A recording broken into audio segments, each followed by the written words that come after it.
Wellman TV. Bobby Aguilar. Kabanata 581 is to 581. Kahit na ang matanda ay tiyak na matanda na, ang kanyang presensya ay hindi kapani-paniwalang malakas. Kahit na ang kanyang lakas ay hindi masusukat, siya ay nagpakita pa rin ng isang malakas na pakiramdam ng pang-aapi. Bobby Aguilar. Bakit ka nandito? Tanong ni Emerson Holmes, nagsalubong ang mga kilay niya sa pagkataranta. Naisip niyang si Bobby ay dapat na ituloy at patayin ni Jordan Richards sa ngayon. Nagawa man ni Bobby na takasan ang kapalarang iyon, hindi pa rin siya dapat magpakita rito sa sobrang paglilibang. Isang malamig na tawa ang pinakawalan ni Bobby. Ano, nagulat ka ba nang makita mo ako dito? Nagtataka ka ba kung bakit hindi ako nagawang patayin ni Jordan? Lalong nagsalubong ang mga kilay ni Emerson. Posible kayang natalo si Jordan ni Bobby. Ikaw si Bobby Aguilar.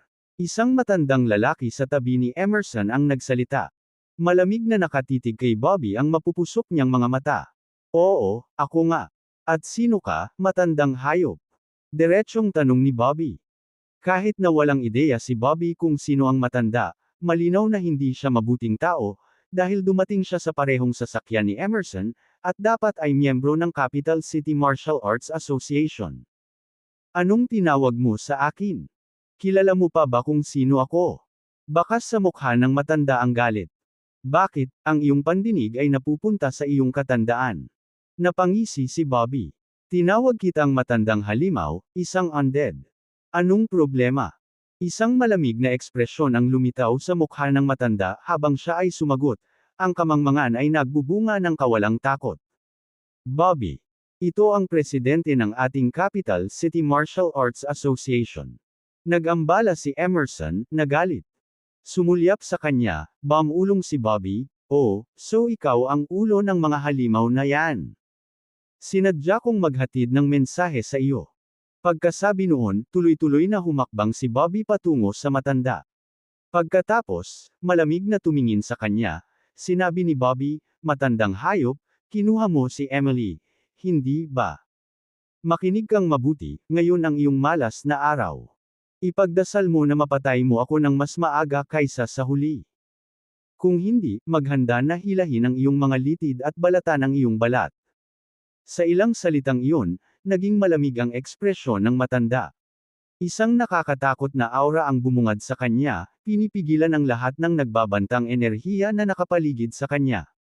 Walang kibo, nanunuya si Bobby. Ano ba, matandang hayop, sasampalin mo ba ako?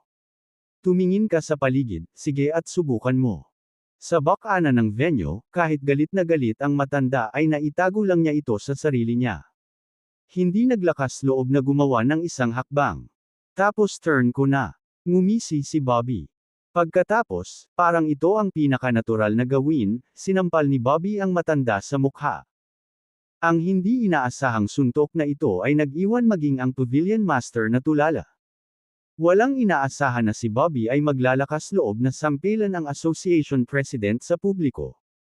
Ang presidente naman ay nag-aapoy sa galit, nanginginig ang buong katawan. Siya ay umungal, ikaw na walang pakundangan na bata, karapat-dapat kang mamatay. Kayo rin, posibleng sagot ni Bobby, ang sampal na ito ay para lamang sa interes. Ang sakit na pinagdaanan ni Emily, babayaran kita ng 100 beses. Ang paggiling ng kanyang lumatandang mga ngipin, ang matanda ay nanunuya at pagkatapos ay lamusong. Matapos nilang makapasok sa venue, hindi napigilan ng Pavilion Master ang mapatawa. Bobby, that took some courage. Aniya, hindi napigilan ang pagtawa. Ang lalaking iyon ay tinatawag na Davy Barnett. Siya ang honorary president ng Capital City Martial Arts Association at may pambihirang katayuan. Maging ang mga dakilang pamilya ay maluwag sa pagtapak sa kanya. Wala akong pakialam kung sino ang gusto niya, ngumuso si Bobby bilang tugon. Nang makita ito, ang Pavilion Master ay hindi napigil ang umiling, na nagpapaalala, siya ay napakalakas, mag-ingat. Hindi ako natatakot sa mga kuto kapag marami sila, walang pakialam na sagot ni Bobby. Bukod dito, sa ganang akin, nahatulan na siya ng kamatayan. Nang makita iyon, naiwan ang Pavilion Master na tahimik. Pumasok na tayo, sabi ng Pavilion Master. Isang ungol ng pagkilala ang tugon ni Bobby at sumunod sa Pavilion Master sa venue. Hindi kalakihan ang venue, ngunit naghatid ito ng natatanging officialistic na aroma. Pagdating sa loob, nagsimulang batiin ng Pavilion Master ang lahat. Walang kakilala si Bobby doon, kaya naghanap siya ng bakanteng upuan at umupo. Makalipas ang ilang minuto, dumating ang Pavilion Master at umupo sa tabi ni Bobby. Ang mga taong ito ay hindi dapat gawing trifle, huwag gumawa ng hindi kinakailangang gulo. Paalala ng Pavilion Master. Napabuntong hininga si Bobby at sumagot, susukitin ko ang mga hakbang ko. Habang dumarami ang pumapasok, biglang may nakita si Bobby na pamilyar na figure. Ignacio Burke, ang Diyos ng Battle Zone. Sa kanyang matangkad at tuwid na tangkad at nagniningning na enerhiya, gumuhit siya ng agarang pagbati mula sa karamihan nang makapasok siya sa pintuan. Bahagyang tumango lang si Ignacio Burke, walang ekspresyon ang mukha. Ikinaway ni Bobby ang kanyang kamay at tinawag, Mr. Burke, nagkita tayong muli. Nang marinig ang pangalan niya, lumingon si Ignacio para harapin si Bobby. Bakas sa mukha niya ang pagkagulat, ngunit mabilis siyang lumapit kay Bobby. Bobby, kamusta ka dito? Natatarantang tanong ni Ignacio. Dinala ko siya, sagot ng Pavilion Master na may mahinang tawa. Sa wakas ay naunawaan na, nakangiting sumagot si Ignacio, Martha, si Bobby siguro ay naging mabilis ang lahat dahil sa iyo, tama ba? Gayunpaman, sinabi ng Pavilion Master na may halong tawa, ang batang ito ay may malakas na kalooban, ang kanyang pag-unlad hanggang ngayon ay dahil sa kanyang sariling pagsusumikap. Hindi napigilan ni Ignacio ang mapatawa, pagkatapos ay tinapik niya si Bobby sa balikat at sinabing, mataas ang pag-asa ko sa iyo. Bahagyang tumango si Bobby at tumugon, pinasasalamatan ko ang iyong mabubuting salita. Pagkaalis ni Ignacio, lumingon si Bobby sa Pavilion Master at nagtanong, Lord Pavilion Master, kilala mo ba si Mr. Burke? Oo, ilang beses na tayong nag-interact. Sumagot ang Pavilion Master. Sa pagkakataong ito, isang katanungan ang namumuo sa isip ni Bobby. Humalaklak siya at nagtanong, Lord Pavilion Master, sa pagitan ni na Mr. Burke at Jackson Harris, sino sa palagay mo ang mas kakilakilabot? Ang Pavilion Master ay umiling at sinabi, hindi pa sila nag-away sa isa't isa sa pagkakaalam ko, kaya ang masasabi ko lang ay, hindi sila ang parehong uri ng mga tao at pumili ng iba't ibang landas.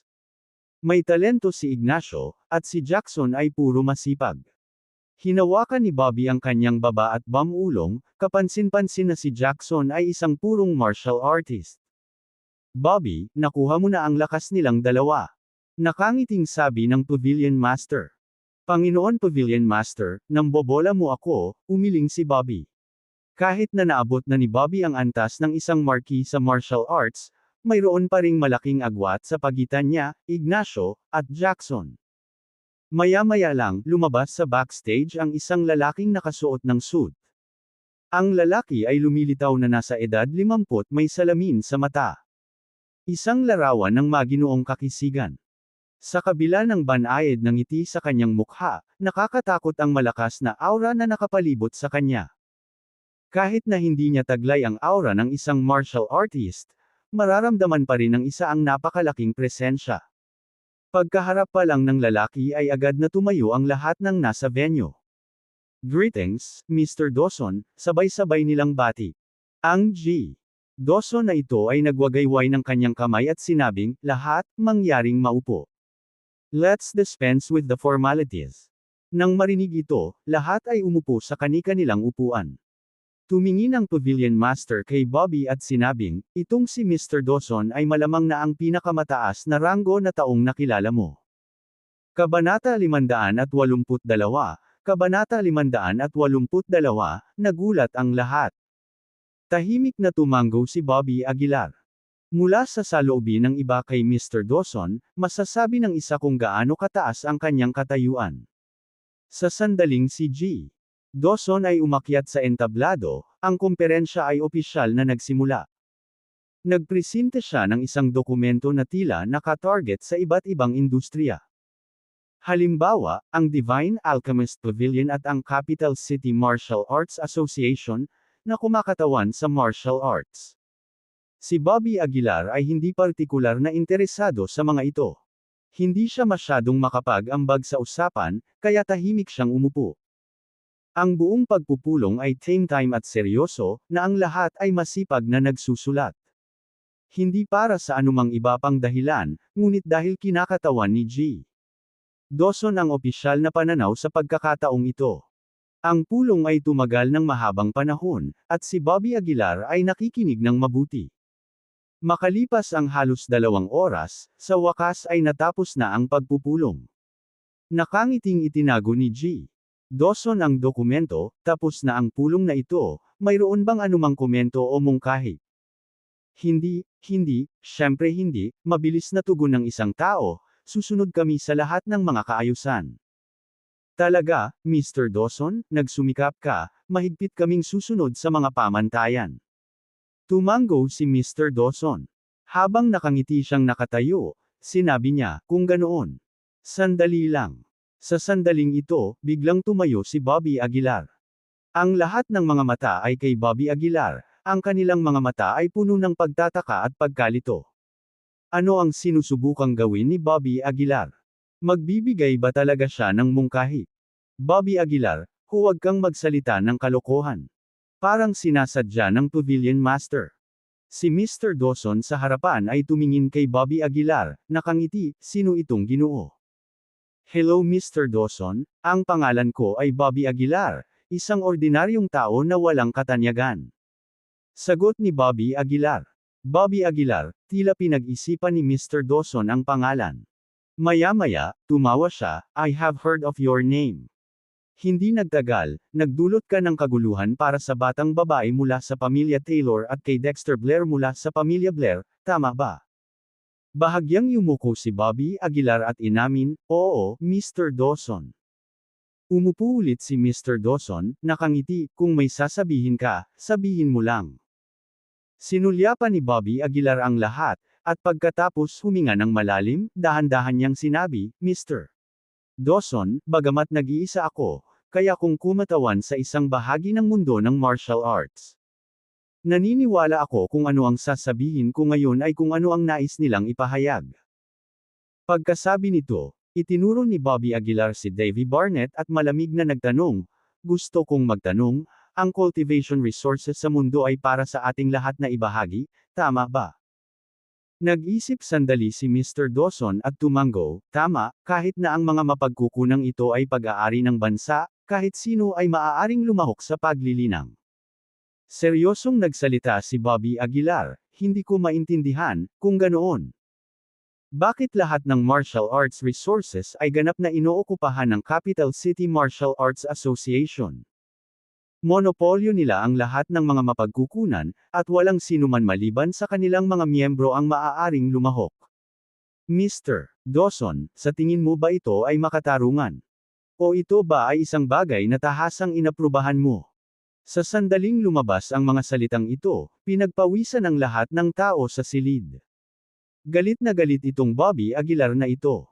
Bulong ng isang tao sa kanilang sarili. Alam kong walang ingat ang batang ito sa simula pa lang, hindi ko lang akalain na ganito pala siya kamatapang. Ang pagdadala sa kanya ni Martha Evans dito ay nag-uudyok lamang ng kamalasan. Si Davy Barnett naman ay walang humpay na nanunuya. Si Bobby Aguilar ay nagtatanong kay Mr. Dawson. Hinihiling lang niya ang sarili niyang kamatayan.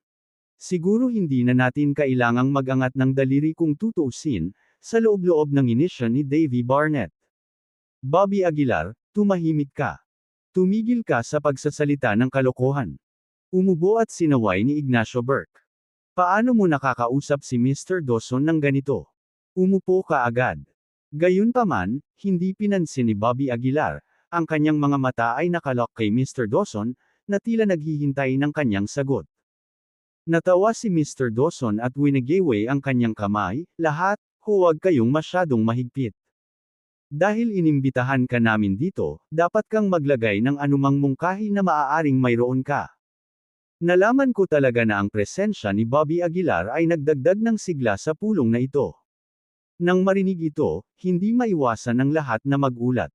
Sisigot kaya si Mr. Dawson sa tanong ni Bobby Aguilar. Si Mr. Dawson ay tila naiintindihan ang iniisip ng lahat. Ngumiti siya at sinabing, hindi lang direktang sasagutin ko ang tanong ni Bobby Aguilar ngayon, ngunit nilayon ko ring lutisin ang isyong ito. Pagkatapos, tumingin siya kay Davy Barnett, totoo ba ang sinabi ni Bobby Aguilar? Na may awkward na ekspresyon, nagmamadaling tumayo si Davy Barnett at sinabing, Mr. Dawson, ang bagay ay, kami. Oo o hindi, nang walang labis na hindi kinakailangang pag-uusap. Nakangiting sambit ni Mr. Dawson. Mariing inamin ni Davy Barnett, oo. Mahina na tumanggo si Mr. Dawson, kahit na medyo maluwag ang aming pamunuan sa inyong Martial Arts Association, hindi ibig sabihin na hindi na nila ito papansinin.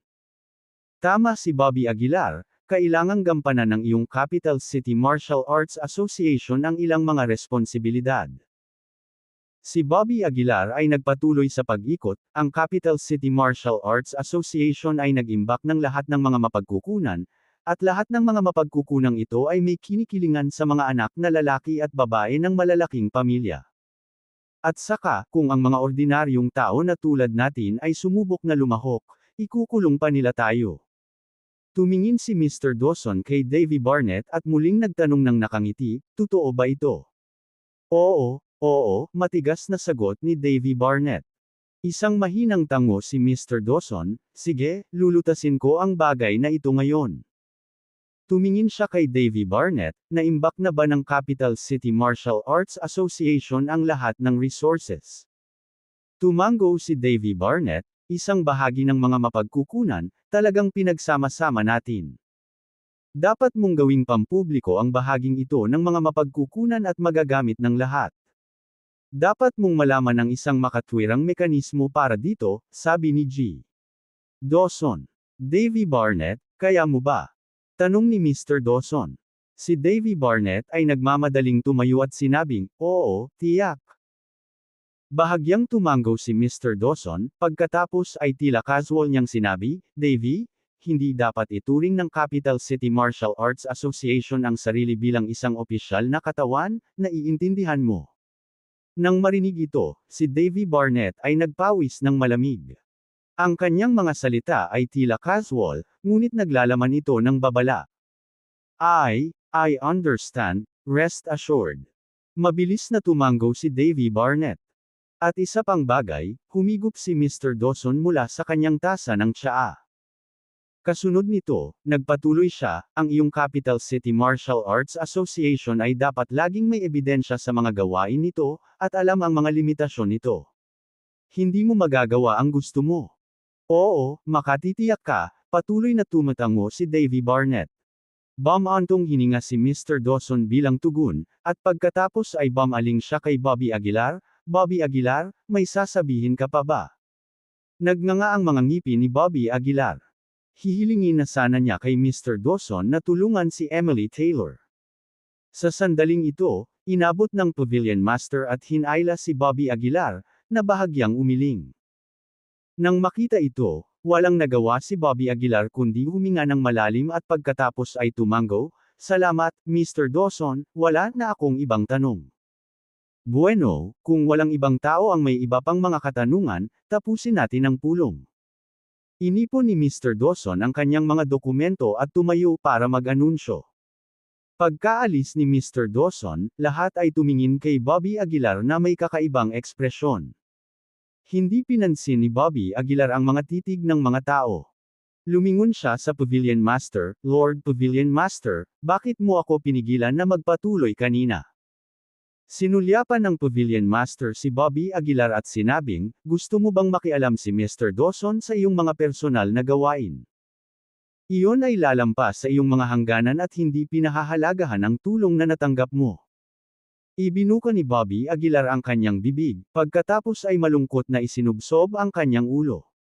Sige, ngayon ay nakakuha ka na ng malaking karapatan, sabi ng Pavilion Master. Ang Capital City Martial Arts Association ay monopolyo ang mga mapagkukunan sa loob ng maraming taon, at sa pagkakataong ito, malamang na damyugo ang mga ito.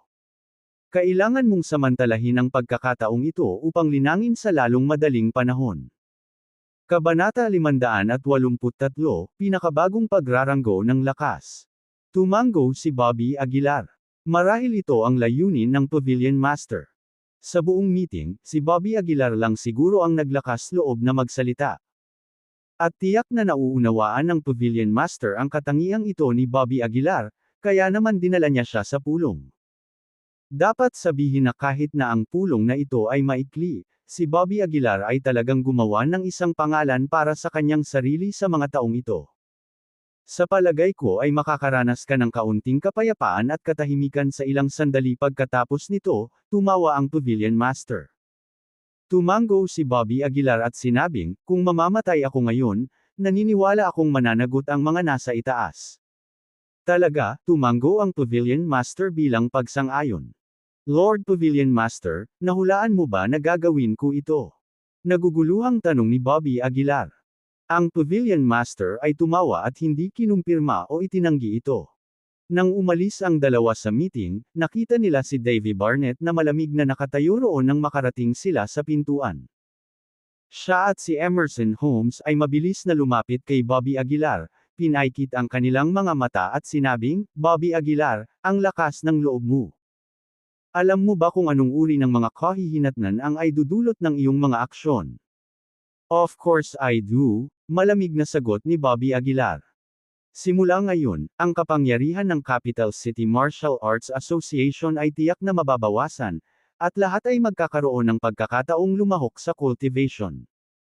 Walang tigil ng inisyon si Davy Barnett, naningkit ang mga mata, Bobby Aguilar, you're too naive.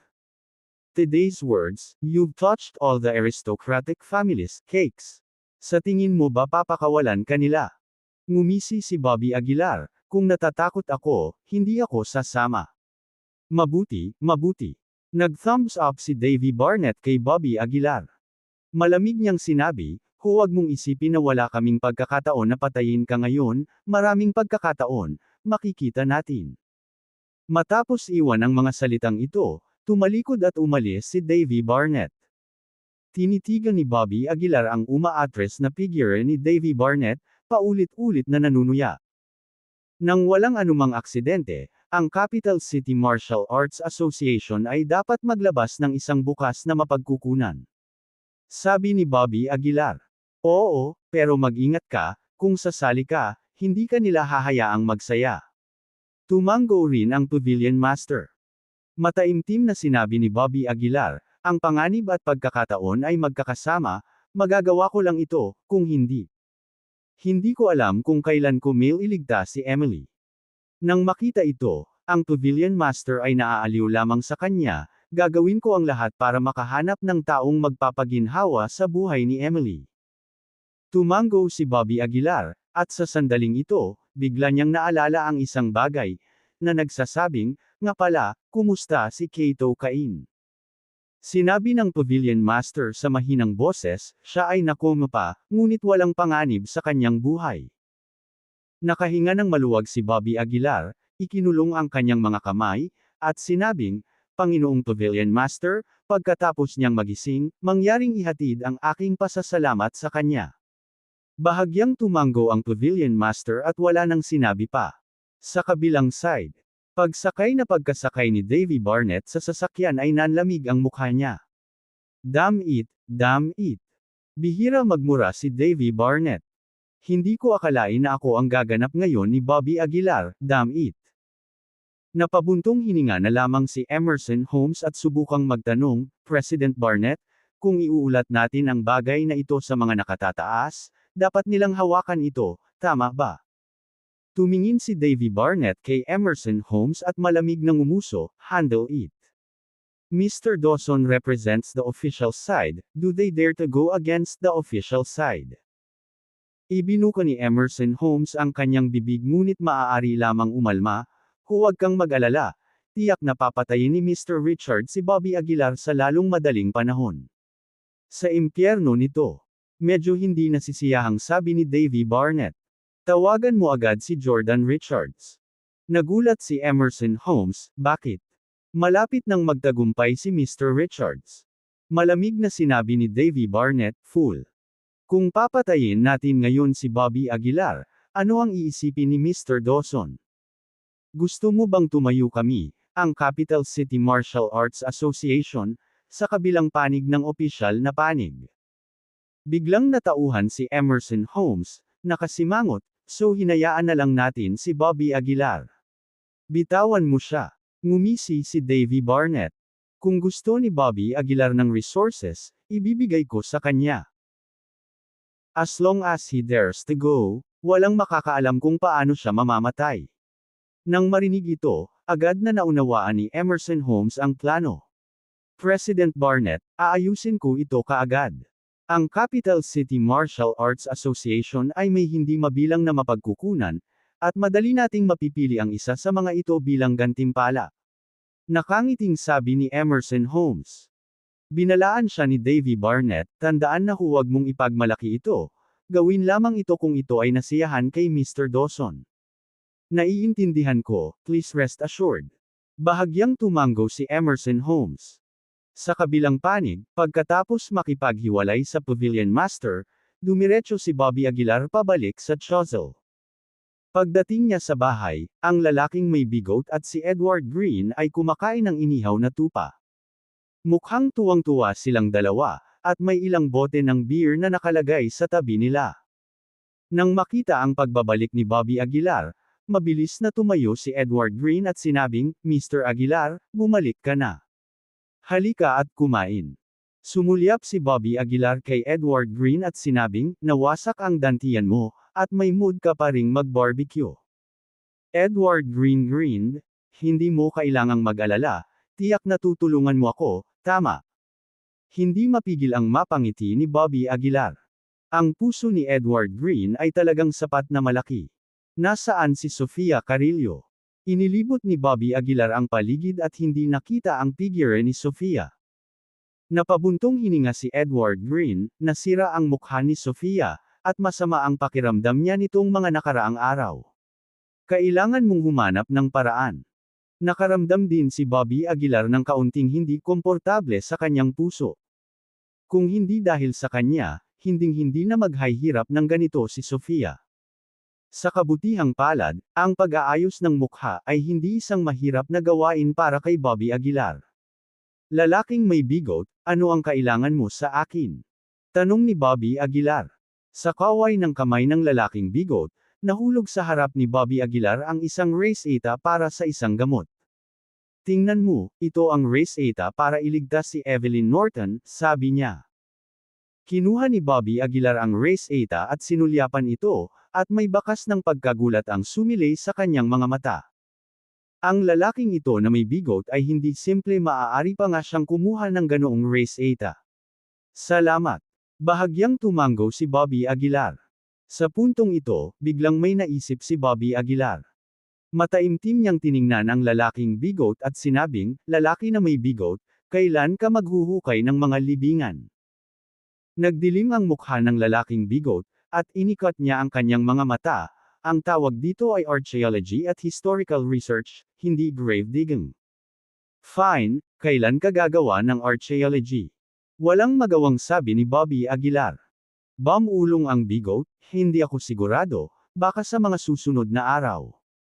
Mula ngayon, kapag nag-archaeology ka, sasamahan kita," sabi ni Bobby Aguilar. Itinapon ng lalaking bigote ang tupa sa kanyang kamay at ngumisi, "Talaga? Ang galing, kailangan ko ng tulong." "Talaga?" Tumango si Bobby Aguilar. Ngayon, kinailangan ni Bobby Aguilar na samantalahin ang bawat pagkakataon na maaaring dumating sa kanya, at marahil sa pamamagitan ng lalaking may bigote, makakahanap siya ng ilang pagkakataon. "Sige, ipapaalam ko sa iyo kapag umalis na ako." Masayang sabi ng lalaking bigote. Sa mga sumunod na araw, hindi makaalis si Bobby Aguilar, dahil alam niyang gagawa ng kilos ang Capital City Martial Arts Association. Oo naman, pagkaraan ng 3 araw, ang Capital City Martial Arts Association ay nagpahayag sa publiko ng isang mensahe sa isang forum.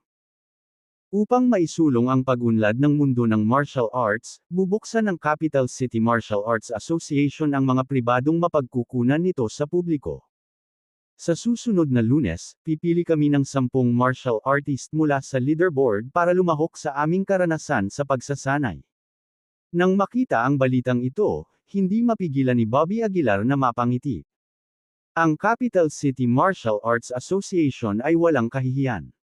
Malinaw na pinipilit silang gawin ito, ngunit ipinakita nila ang kanilang sarili bilang napakarangal. Di nagtagal, isang listahan ang ipinakalat, na siyang pinakabago at pinakamakapangyarihang pagraranggo ng kapangyarihan sa ngayon. Kabanata 584, Kabanata 584, isang nag-aalala Killan Taylor sa lungguhit isa.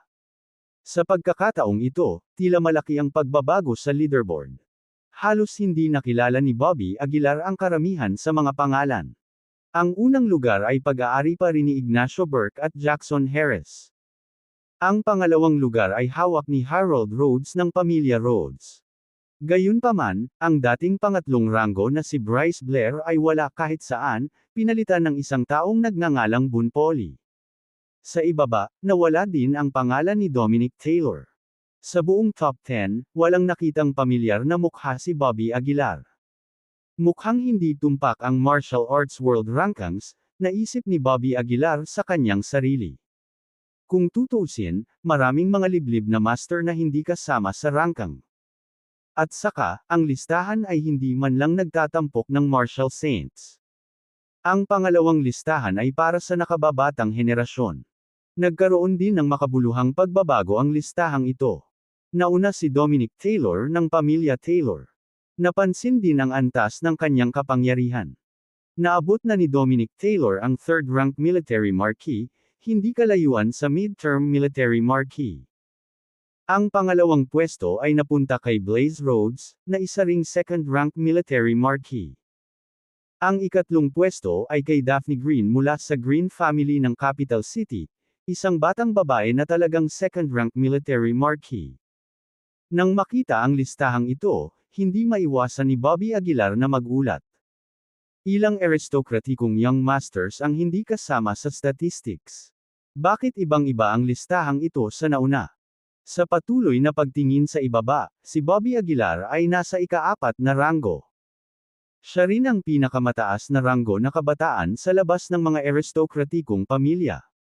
Ang hitsura ni Bobby Aguilar ay hindi inaasahan, dahil sa kanyang mga nagawa. Kahit na gusto siyang sipain ng Martial Arts Association, halos imposible. Habang tumitingin siya sa ibaba, nakita niya ang mga tao mula sa iba't ibang malalaking pamilya tulad nina Darnell Bradley, Blaze Rhodes, at Ricardo Bowman na nakapasok din sa listahan. Kapansin-pansin na ang pamilya Bradley ay may dalawang tao sa listahan, sina Darnell Bradley at Brian Bradley.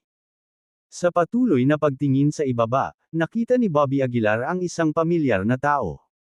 Dudley Lynch. Sa ngayon, si Dudley Lynch ay aktwal na nakapasok sa military marquee realm at nasa ika-10. Buhay pa talaga ang batang ito, naningkit ang mga mata ni Bobby Aguilar, at hindi niya napigil ang mapaungol ng malamig.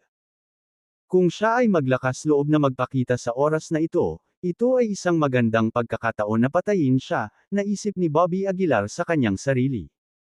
Mayroong kabuuang 10 tao sa buong listahan, at bukod sa listahang ito, mayroong 8 iba pang mga pwesto. Ang mga lugar na ito ay partikular na nakalaan para sa mga ordinaryong pamilya ng Capital City Martial Arts Association, na may layuning sagutin ang kahilingan ni G. Dawson. Mukhang patas ang listahang ito, ngunit hindi talaga ito tumpak, na maraming tao ang hindi kasama sa mga istatistika. Halimbawa, ang tila hindi mapagkakatiwalaang lalaki na may bigot. Hindi dapat maliitin ang kanyang lakas. Bukod dito, masyadong malaki si Pyro.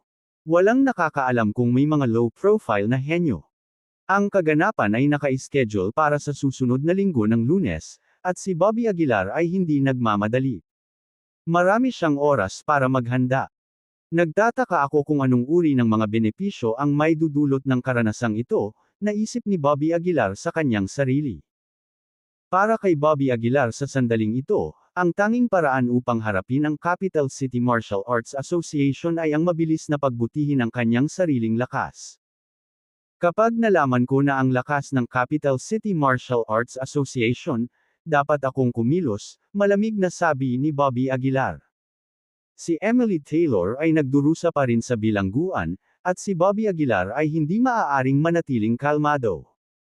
Bukod dito, ang Capital City Martial Arts Association ay palaging nais na alisin si Bobby Aguilar. Samahan ng martial arts sa Capital City. Noong araw na iyon, pumunta si Keelan Taylor sa opisina ni Davy Barnett. Si Keelan Taylor ay may tabako sa kanyang bibig gaya ng dati, ngunit may bahagyang galit sa kanyang mukha. Wala bang silbi ang Capital City Martial Arts Association? Ni hindi ko kayang patayin si Bobby Aguilar. Galit na sabi ni Keelan Taylor. Palagi mong sinasabi na ikaw ang nangungunang aso sa mundo ng martial arts, ngunit wala kang halaga. Mr. Taylor, hindi lang si Bobby Aguilar ang kalaban ng iyong pamilyang Taylor, kundi siya rin ang most wanted criminal ng Capital City Martial Arts Association natin ngayon. Mataimtim na nagsalita si Davy Barnett. Hanggat may pagkakataon, tiyak na aalisin natin si Bobby Aguilar. Malamig na sumangot si Keelan Taylor at sinabing, pinadala mo si Jordan Richards para patayin siya, at ano ang nangyari? Hindi lang niya siya pinatay kundi hinayaan din siyang gumawa ng gulo sa conference. Hindi nagalit si Davy Barnett sa paninisi ni Keelan Taylor at mahinang sinabi, aksidente lang iyon. Kailangan mong maniwala sa kakayahan ng Capital City Martial Arts Association. Walang makakatakas sa ating pagtugis kung handa tayo. Naiinip na sinabi ni Keelan Taylor, huwag mo akong ipagmayabang dito. Hindi ako maniniwala sa anumang sasabihin mo hanggat hindi ko nakikita ang ulo niya. Sa sandaling ito, isang binata sa tabi ni Davy Barnett ang nanunuya, Mr. Taylor, hindi pa ba matagal na simula ng i-claim ng iyong pamilyang Taylor na pumatay kay Bobby Aguilar? Naaalala ko na tila sinabi mo na si Bobby Aguilar ay magiging isang langgam lamang sa harap ng iyong pamilya Taylor, tama ba? Nanlamig ang mukha ni Keelan Taylor at tinitigan niya ang binata, sinabing, niloloko mo ba ako? Hindi ako mangangahas. Ngumisi ang binata. Sino bang malaking pamilya tulad mo ang maglalakas loob na kutsain ka? Pagkarinig nito ay agad na hinampas ni Keelan Taylor ang mesa at bumangon. Tinuro niya ang ilong ng binata at sumigaw, ano ka ba? May karapatan ka bang magsalita dito? Ibinuka ng binata ang kanyang bibig, may gustong sabihin, ngunit naputol ito ng kaway ni Davy Barnett. Mr. Taylor, dapat may negosyo ka sa akin dahil nandito ka. Binago ni Davy Barnett ang paksa. Sinulyapan siya ni Keelan Taylor at sinabing, gusto kong makahanap ng ilang bodyguards mula sa iyong Capital City Martial Arts Association, mas malakas, mas mabuti. Mula ng pagbabantaan ni Bobby Aguilar noong nakaraang pagkakataon, nahirapan si Keelan Taylor sa pagtulog at pagkain. Kahit na ang pamilya Taylor ay maaaring humingi ng tulong sa maraming eksperto, ang mapagmataas na si Keelan Taylor ay hindi nagbigay pansin sa kanyang sariling kaligtasan. Wala man lang siyang matinong bodyguard sa tabi niya. Ngumiti si Davy Barnett at sinabing, Mr. Taylor, bakit ka biglang naghahanap ng bodyguards? Hindi ba mukhang maraming military marquises ang pamilya Taylor? Sa pagbanggit sa paksang ito, si Keelan Taylor ay labis na inis. Malamig siyang bumantong hininga at sinabing, ang aming pamilyang Taylor ay talagang maraming military marquises, ngunit pinalayas ko na sila ngayon.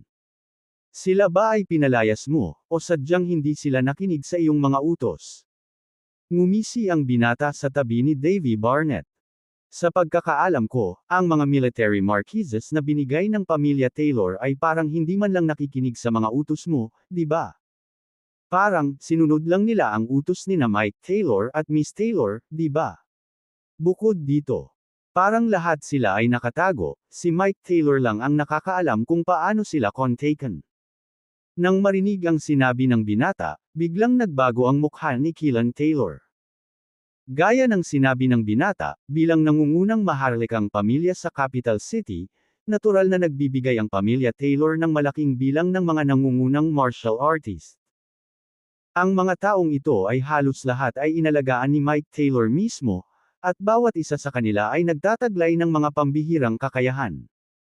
Gayunpaman, ito ay isang sekreto ng pamilya Taylor, at maging si Emily Taylor mismo ay hindi alam. Paano nalaman ng binatang ito? Speaking of which, medyo curious din ako, Mr. Taylor, bilang pinuno ng pamilya Taylor, bakit hindi mo alam kung nasaan ang military marquises ng pamilya Taylor? Patuloy ang panunuya ng binata. Biglang tumayo si Killen Taylor, malamig ang boses, naghahanap ka ba ng kamatayan? Kabanata 585, Kabanata 585, ang summit ng Marquis. Isang apoy ng galit ang nag-alab sa loob ni Killen Taylor, na pinupuno ang kanyang dibdib. Ang impormasyong binanggit ng binata ay kamakailan lamang nalaman ni Killen.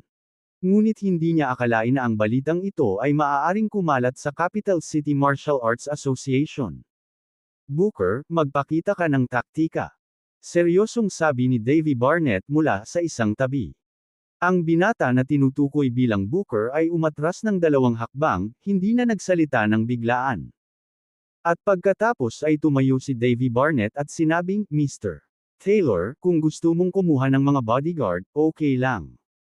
Ano ang iyong mga kinakailangan? Bahagyang huminga si Killen Taylor, at sinabing, the stronger, the better. Ngumiti si Davy Barnett, kung gayon, sumunod ka sa akin.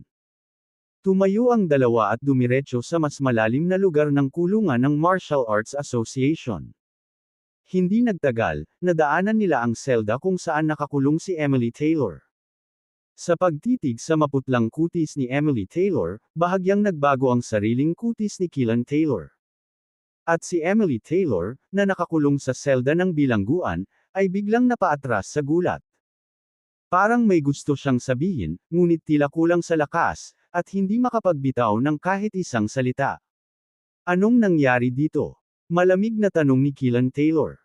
Tila hindi napigilan ni Davy Barnett ang presensya ni Killen, at casual na sumagot, Mr.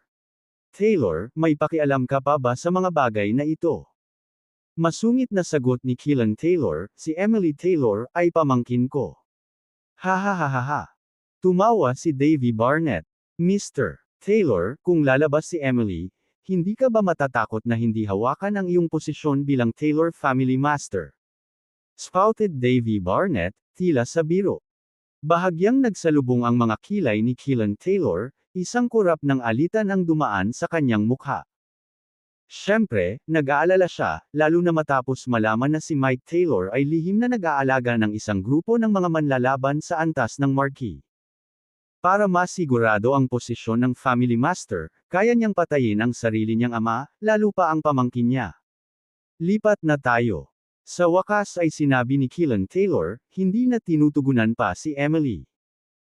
Isang malamig na ngiti ang sumili sa mga sulok ng bibig ni Davy Barnett, at ang dalawa ay dumiretso sa isa pang selda sa loob ng Martial Arts Association. Sa selda na ito, bihag ang isang lalaking payat.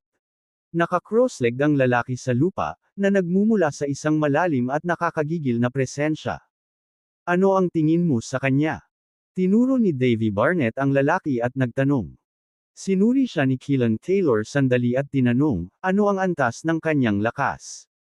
Marquis, peak level. Dahan-daang binigkas ni Davy Barnett ang mga salitang ito. Nang marinig ito, maging si Killen Taylor ay lubos na nagulat. Sige, siya na. Pinatay ni Killen Taylor ang kanyang tabako at nagpakawala ng malamig na tawa. May 3 araw pa ang natitira hanggang Lunes.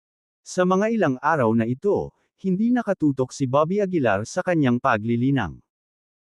Ang mga karaniwang pamamaraan ng paglilinang ay hindi epektibo para sa kanya maliban kung siya ay may akses sa 1,000 taong gulang na mga halamang gamot, ginintoang core, demonic beast cores, espiritual na mga ugat, at iba pa.